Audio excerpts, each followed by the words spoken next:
All right. During the week or weekend, Atiku was crying. I wonder what he was crying about. I mean, it's very. When I saw it, I thought it was kind of a joke or something, But I got to find Atiku said when asked for his reaction about APC appointing Professor Nantiwe Goshwe Yelwatda as the new APC national chairman, he said, "You see, Bola is a wicked man." He said, "Bola is a wicked man." He said, "He doesn't want me to be president." Must you be president? At all. I picked David Mark. Oh, that means he's the one that is putting together ADC. Confession. Yeah, confession. I picked David Mark from North Central, that's Benue, as the interim chairman of our party, ADC. Bola went to the same North Central Plateau to pick APC chairman. And he knew that once I emerge, that means he has already planned his emergence. Yes. He said, as president candidate of ADC, we will now have to zone our chairman to the south. His plan is to make sure I enter the Guinness Book of Records.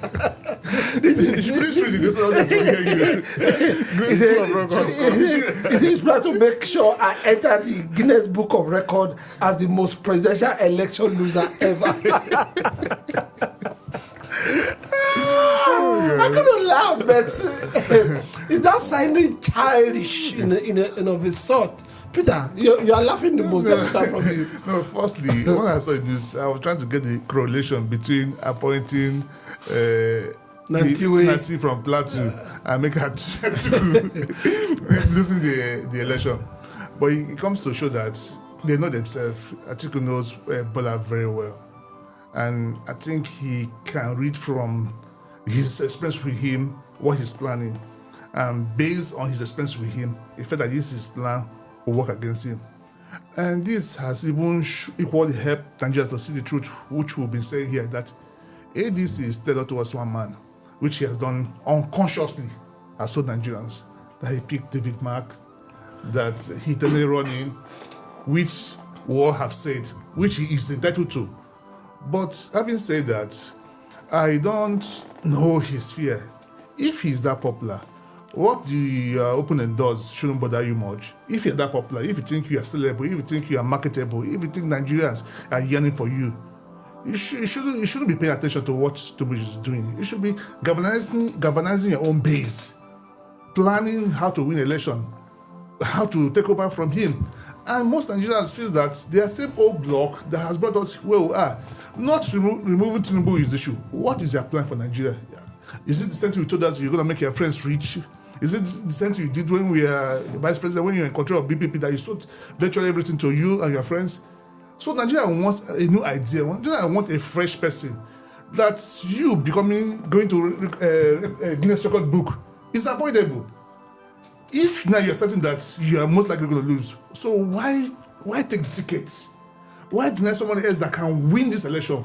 Why deny somebody else who can change and transform this country for us? That's what, to me, that is catch there. All right, Philip, it's quite laughable the way he spoke. He spoke like a desperate man. He spoke like a man that almost want to weep. He said, Bola doesn't want me to be president. Then he came down and he said, he wants me to enter into the Guinness Book of Records. I mean, must Atiku contest? You know, when I see people like Atiku in the scene, one thing comes to my mind: the masses, the people. What are they waiting for? It shows clearly how these people have taken the Nigerian masses for granted. They sit in their comfort of their home. They dictate our lives for us. That I put David Mark from Benue to enable me emerge as the presidential candidate of the ADC, the so-called coalition. We'll set it out with that number, that this coalition is Atiku's coalition. Just like he did in PDP. He brought Yoshua Ayu as the chairman from Benue to ensure that he emerges as the presidential candidate of PDP, which had destroyed the party today. Because if he had allowed the party to go by their own arrangement of zoning, which gave the slot of the presidential candidate of 20 to the south, and behave like an elder statesman, we wouldn't have had the crisis we're having in PDP today, by extension in this country. The problem we're having today, if you look at it critically, Atiku is the cause. Because that problem in PDP primary snowballed to what we have today. There was no way Ahmed Bola Tinubu could have won if PDP was intact. Now, coming to his cries, he had not cried yet. He's going to cry more because he's not going to give up. He's blindfolded with power, with the urge to be a president. He has said it, and it's going to come to pass. The Guinness Book of Record will have it that Atiku is the greatest presidential election loser, because there's no way he's not going to contest. We have said it on this platform that, look, at best we have 3 horse race. We have also advised Malam Nasir El-Rufai and Peter Obi to start thinking if what we Nigerians are thinking the two of them represent is what they are, they should stay away from the ADC. This is a clear cut of what we are saying. This is a clear and open confession that I, Atiku, put David Mark for me to emerge. After my emergence, we will now remove him and they bring in a Satanan. So the Satanan, they will be the one that will be party chairman. When it is their turn to complete 8 years of presidency, you want to take it because you are Atiku. You can dictate for everybody. You know what, I've said it here with that number. If the coalition as it is today, on their own, set on Atiku, most Nigerians will prefer Bola Ahmed Tinubu to continue, so that his dream of becoming the highest loser of presidential election will be achieved. Because we will not help him not to achieve that dream. All right. I really wonder. There are a lot of things that I'm pondering over. A lot of things. Number one, Atiku bringing out David Mark, knowing that he will use David Mark. If he's sincere and just, why does he not choose somebody from the South as the party chairman to go with? He brought his crony so that they can have a way of having him be the presidential candidate of the party, knowing that he's a master strategist in harvesting delegates. In fact, this is part of the strategy. Making David Mark the national technical competition is part of the strategy. I know, but why is it obvious, Peter? The truth is that the plan has been hatched long before now. Just that the eggs about to hatch and the chick is about to come out. They had this in the plan. They looked at who could we trust with this, who could midwife this and take us to our target. They looked in the south. They didn't find anybody they could entrust with this. And being a military man, military people most times they are not for their discipline, for their commitment to a cause. Who is a military man? The fact was also a military man. Okay. So they are committed to a cause. So he had to arrive at that this man now will do my bidding. And they made everybody believe that we are coaliting. At the end of the day, we will choose. They've already chosen who they want. So the man wasn't, as you said, it was the strategy, it was the plan. And then every other person will come and they will do their primaries. And most times, delegate primary is money bagged. And you cannot want to rule this country and go through that process. Anybody that invests so much money there, what do you expect the person to do? And most of us we're here blaming Tinubu. Do you know how much they spend on the primaries? Do you know how much they spend on these delegates? We want to continue with this pattern. This pattern has failed us. This pattern is like investment. There should be a return on investment. They're investing. So for now, we should look at people. They should come and have a consensus candidate. Someone that can move this country forward. Not someone that will throw in so much money that he will reap in thousands fold. So David Mark, as I said, is the target, is the policy, is the plan. Philip, I'm looking at the people that are working with him on this stuff. People like David Mark, people like Bolaji, people like Bolaji, people like Amechi, and a host of them.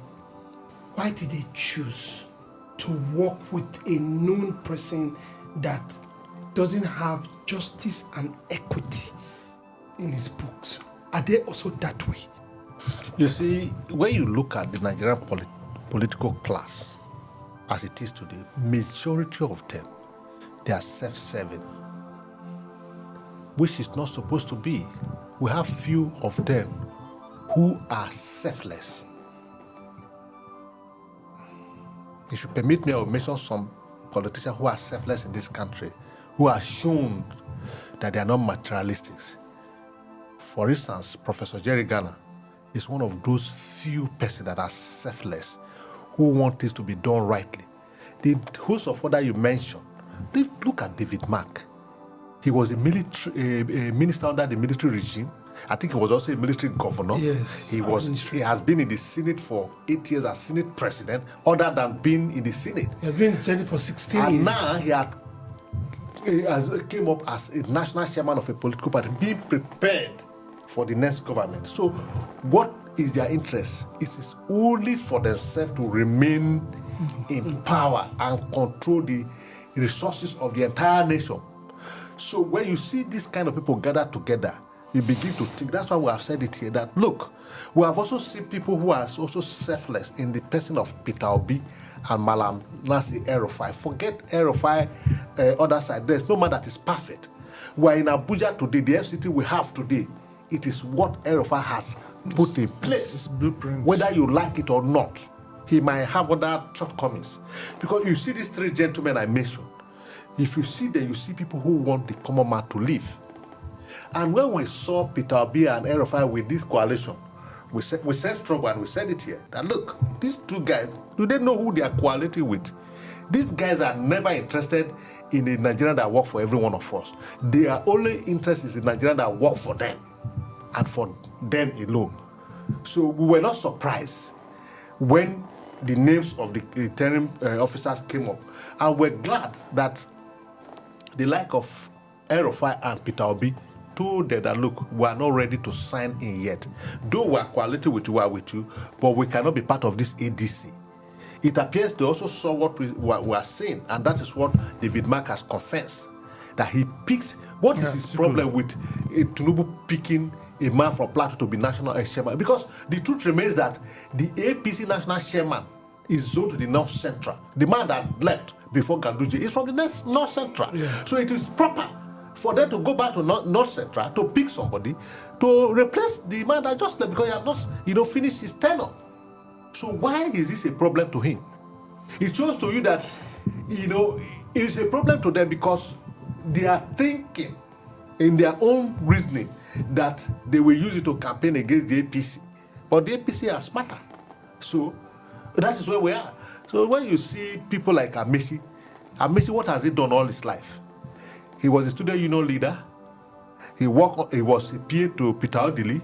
Odili brought him up. When Odili was becoming a governor, made him a member of House of Assembly and made him a speaker who would protect his interests. He was a speaker for them for 8 years because his master was the governor.